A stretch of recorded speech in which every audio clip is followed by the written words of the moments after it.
Hello, and welcome to Michigan Progressive's Guide to the Michigan Democratic Party. In this video, we'll start explaining how voting in elections work in the MDP. There are two different kinds of elected offices in the MDP: single position offices and multiple position offices. A single position office is held by only one person at a time.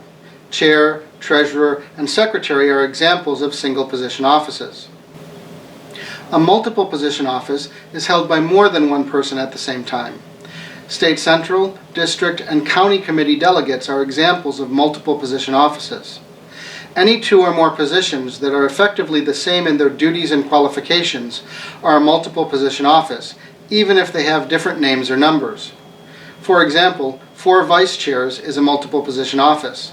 Any number of officers at large is a multiple position office.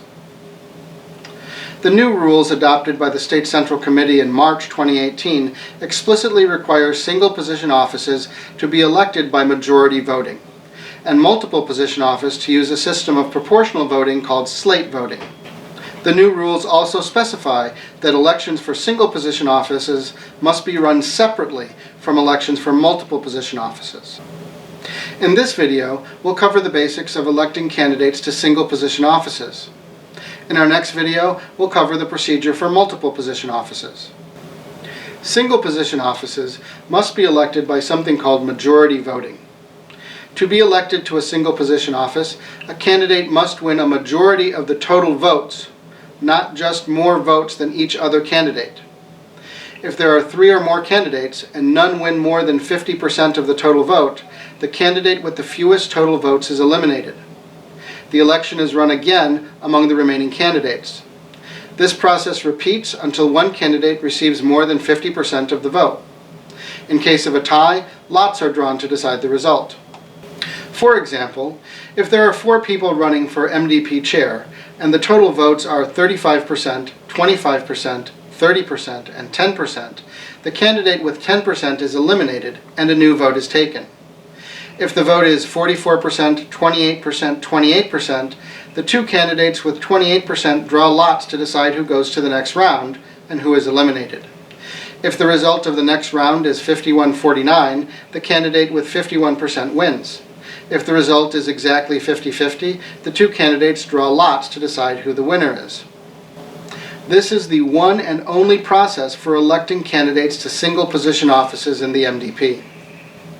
However, under certain circumstances, there are 2 additional procedures that may be added to the majority voting procedure just described. The first is weighted voting. In congressional district units, the State Central Committee, and at state party conventions, weighted voting is required by MDP rules and state law. County party units, clubs, and caucuses are not required to use weighted voting, but may do so if they include the procedure in their rules. Weighted voting is intended to ensure each county has voting strength in proportion to the votes the county delivered to the top of the Democratic Party ticket at the last presidential or midterm election, whichever was most recent. We'll cover the details of weighted voting in another video. The other procedure that may be used is, this is a little bit odd, so stick with me, grouping single position candidates into teams of candidates to run on a single ticket. When filling several single position offices at the same time, party units have the option of grouping them into a single vote. For example, if your unit is electing the chair, vice chair, treasurer, and secretary, your unit has the option of requiring the candidates to group themselves into teams and to force the electorate to vote for teams rather than individual candidates. This is purely for the convenience of holding one vote instead of several. A few important points about this procedure. First, the rules on voting in elections calls these teams slates. This must not be confused with the slates of slate voting. The words are the same, but the meaning is completely different.